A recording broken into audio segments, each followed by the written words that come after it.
করে ওকেশন করা হয় যেন বন্ধ থাকে, কেন অন্য সম্প্রদায়ের যেন উপরে যেন এটা হয়। আইন সকলের জন্যে, আইন সমস্ত সম্প্রদায়ের কাউকে একটা লক্ষ্য করে সেটা তো আইন হতে পারে না। এই দেশের সংবিধান, এই দেশের আইন সকলের জন্য করেছে, এই আইনটা যেন সকলের জন্য যায়। এই আইনের ওপরে যদি মুখ্যমন্ত্রী থাকে ওয়েলকাম, আমরা খুব খুশি, মুসলিম সমাজ খুশি, মুসলিম সম্প্রদায় খুশি যে আইন সকলের জন্য সমান রেখেছে। তাই আমরা দেখতে চাই যে না আরও অনেক সম্প্রদায়ের ওকেশন আসবে, যেন রাস্তা বন্ধ করে কোনো ওকেশন না হয়। মুসলিমরাও নামাজ পড়বে না, তাদের প্রয়োজন হয়। আমি মুসলিম সম্প্রদায়ের লক্ষ্য করে বলতে চাইছি যে নামাজ আমাদের ভাগ করে হোক। একটা মসজিদে কেন মসজিদ ভর্তি হয়ে রাস্তায় নেমে যায়, একটাই জামাত হয়, জামাতকে ভাগ করে নাও, রাস্তা বন্ধ করে দিয়ে নামাজ 2 বার হোক 3 বার হোক, কিন্তু রাস্তায় না নেমে হয়। এটা মুসলিম সম্প্রদায়ের কাছে আমার অনুরোধ, আর সরকারের কাছে আমার অনুরোধ যেন আইন সকলের যেন সমান হয়। এই দেশ, এই সংবিধান, এই রাজ্য, এই যেমন এই পশ্চিমবাংলা যেমন কাজী নজরুল ইসলামের, সেরকমই হচ্ছে রবীন্দ্রনাথ ঠাকুরের। তাই আমি চাইছি যেন এই রাজ্যে যেন সম্প্রীতিটা যেন লক্ষ্য করে আমার মাননীয় মুখ্যমন্ত্রী। আমার রাজ্যে সম্প্রীতির সাথে আমরা চলি, যেন সম্প্রীতির সাথে আমরা যেন থাকতে পারি। দেখুন, এইটা রাজ্য সরকারের উপর ডিপেন্ড করছে। এই রাজ্যের সব সম্প্রদায়ের মানুষ কিভাবে থাকবে, কিভাবে চলবে, যেমন তাদের সমস্ত দায়িত্ব ব্যবস্থা তো সরকারের। এটা সরকারের দায়িত্ব যে আগামীতে যদি রোজে আপনার ইয়েতে যদি বন্ধ করে দেয় আপনার ব্রিগেড, সেটা সরকার বুঝবে, সরকার ব্যবস্থা করে দেবে, যেন নামাজের ব্যবস্থা যেন করে দেয়। কেন ব্রিগেডে আপনার হচ্ছে ইয়ে হয়েছিল, আপনার গীতা পাঠ হয়েছিল, হিন্দু সম্প্রদায়ের গীতা পাঠ হয়েছিল। যেই আপনার ব্রিগেডে গীতা পাঠ হয়েছিল সেই ব্রিগেডে আবার হচ্ছে আপনার নামাজ হবে। এইটাই হচ্ছে সম্প্রীতি, এইটাই হচ্ছে আমার বাংলা। যেই মাঠে হচ্ছে গীতা পাঠ হয়েছে ওই মাঠই আবার নামাজ হবে। এইটাই হচ্ছে সম্প্রীতির একটা নাজির, এইটাই হচ্ছে দেখতে চাই। তাই মুখ্যমন্ত্রীর দায়িত্ব এইটা, মুখ্যমন্ত্রী এটা ব্যবস্থা করবেন যেন আগামীতে যেন এই জিনিসটা না করে, সেনাবাহিনীকে সামনে দাঁড় করিয়ে নামাজ না বন্ধ করে দেয়। কেন আইন সকলের জন্য সমান, সেইটা দিনে যেন আমাদের রাজ্যের মুখ্যমন্ত্রী লক্ষ্য রাখে। বিজেপি সরকার আসার পরে কুরবানির ব্যাপারে নিষেধাজ্ঞা জারি করা হয়েছে কার্যত।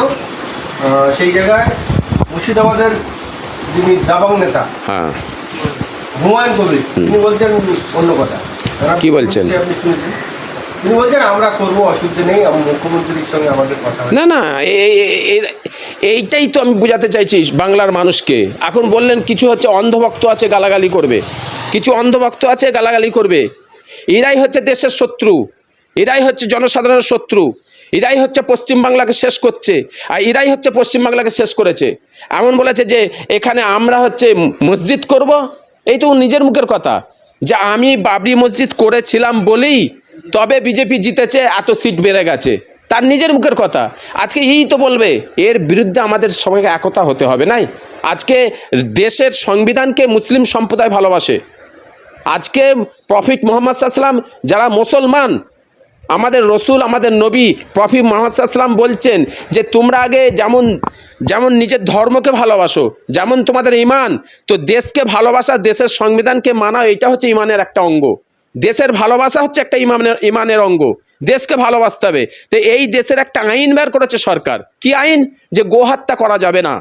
গোহত্যা আইন বের করেছে। যদি আইন বের করে থাকে সরকার, যদি সংবিধান বলে আইন, সেখানে আমার হিন্দু সম্প্রদায়ের মানুষ যখন চাইছে না যে গোহত্যা করা যাবে না, বন্ধ। সমস্ত মুসলমান মেনে নিয়েছে, টিপু সুলতানের মসজিদের ইমাম মেনে নিয়েছে, ফুরফুরা দরবার থেকে মেনে নিয়েছে, সমস্ত বড় বড় মসজিদের মুহাদ্দিস যারা বড় আলেম আছে তারা মেনে নিয়েছে। তারা হচ্ছে মিডিয়ার সামনে পরিষ্কার বলছে কেউ গরু জবাই করবে না। তাই এখানে হুমায়ুন সাহেব বলছে গরু করতে হবে, তার মানে কি? মুসলিম দেখা একটা একতা করছে, মুসলিম হিন্দু একটা বিভেদ তৈরি করছে, একটা দাঙ্গা লাগানোর চক্রান্ত এটা, যে আমি গরু করব, আমি জবাই করবো, তার মানে কি? মানুষকে উস্কানো হচ্ছে। কেন উস্কাবে এটা? আরে মুসলমান গরু করবে না।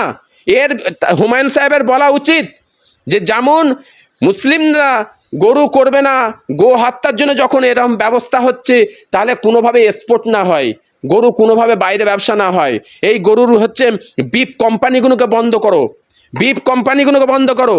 এবং যারা হচ্ছে আপনার গরুর বিজনেস করে, গরিব, আপনার ওদের কি বলে ওই আপনার যারা গরু ব্যবসা করছে ঘোষেদের যে অবস্থা, ঘোষেরা তারা ব্যবসা করে, গরু হচ্ছে দুধ বিক্রি করে, মিষ্টির দোকানে দুধ নিয়ে যাচ্ছে ওই গরু, সেই গরুগুলোকে যখন বয়স হয়ে যাচ্ছে 2 বছর পর, 1 বছর পর, 3 বছর পর ওই গরুগুলোকে বিক্রি করছে, 10-12 হাজার টাকা করে গরুগুলো কিনছে, আর গরুগুলো বিক্রি করছে হচ্ছে 2-3 বছর পর আর 50,000, 60,000, 1 লাখে বিক্রি করে পুনরায় ফের নতুন গরু নিয়ে আসে তারা। তাদের সংসার চলে বছরকে বছর।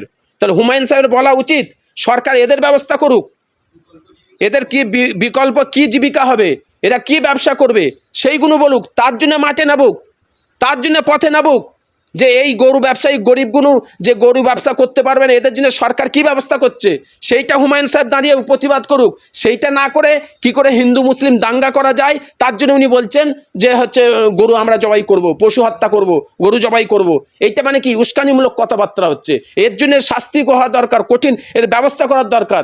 এর জন্য প্রতিবাদ আমি জানাচ্ছি, ধিক্কার জানাচ্ছি আমি এই ধরনের কথাবার্তা বলা। কেন? আমাদের ঐক্য হতে হবে, একতা হতে হবে, মানবতা।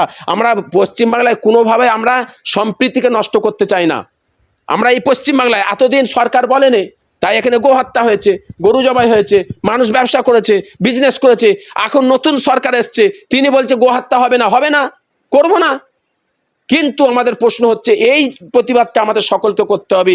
এই গরুগুলোকে যে মেরে দেওয়া হচ্ছে, এই গরুগুলো খেতে পাচ্ছে না, রাস্তায় মানুষের উপর আঘাত হচ্ছে, রাস্তাঘাটে ঘুরে বেড়াচ্ছে, এদের ব্যবস্থা করা হোক। এই গরুগুলোকে যেন চুরি করে কোনো কোম্পানি না গিয়ে বিক্রি না করা হয়, এখান থেকে এদের চুরি করে বাইরে এক্সপোর্ট না করা হয়, এরগুলোর ব্যবস্থা করুন। এই ব্যবস্থা করা দরকার। উত্তরপ্রদেশে 10 থেকে অধিক গোবংশ বিদেশে রপ্তানি করে, তার মধ্যে আল কবির নাম রয়েছে, সব মুসলিম নাম কিন্তু মালিক হিন্দু। তাহলে পশ্চিমবঙ্গ তথা ভারতবর্ষের মানুষ যদি গোমাংস না খেতে পারে তাহলে এই গোমাংস এক্সপোর্ট করা বন্ধ করা। দেখুন আমার কাছে এই মুহূর্তে লিস্ট আছে 10টা কোম্পানি, আর 10টা কোম্পানির মালিক হচ্ছে হিন্দু। 10টা কোম্পানি, বিপ কোনো হচ্ছে অন্য পশু নয়, এই কোম্পানিগুলোর নামই হচ্ছে বিপের কোম্পানি, বিপ এক্সপোর্ট, এতে লেখাই আছে। তাহলে এই কোম্পানিগুলো ভারতবর্ষের। তাহলে সর্বপ্রথম আমাদের সমস্ত সম্প্রদায়ের মানুষ হিন্দু মুসলিম ঐক্য হয়ে এই কোম্পানিকে বন্ধ করুক। যারা মিডিয়ার সামনে এসে গরিব দেখারে অত্যাচার করছে, গরিব দেখারে মানছে, গো হত্যার নাম দিয়ে তাদের ঘরে মার্ডার করে দিচ্ছে, মেরে দেওয়া হচ্ছে, এদের কাছে আমার প্রশ্ন, তোমরা এই কোম্পানিকে বন্ধ করো। যেমন আমি বলে দিই, যেমন হচ্ছে আপনার আল কবির এক্সপোর্ট প্রাইভেট লিমিটেড, সবচেয়ে বড় কোম্পানি ইন্ডিয়ায়, তার মালিককে সতীশ সরওয়াল, যেতে পারবে? এই কোম্পানি বন্ধ করতে পারবে? এটা পারবে? প্রশাসনকে দিয়ে করাচ্ছে, প্রশাসন যে বন্ধ করতে পারে না। আর একটা দেখেন আরবিয়ান এক্সপোর্ট মালিককে সুনীল কাপুর হিন্দু সম্প্রদায়ের মানুষ। কোথায় গেল এইসব আপনার অন্ধভক্তগুলো? আজকে আমি অবাক হয়ে যাচ্ছি। গো মাতা আমি শ্রদ্ধা করি, সম্মান জানাই হিন্দু সম্প্রদায়কে, কিন্তু একটা গো মাতার আলাদা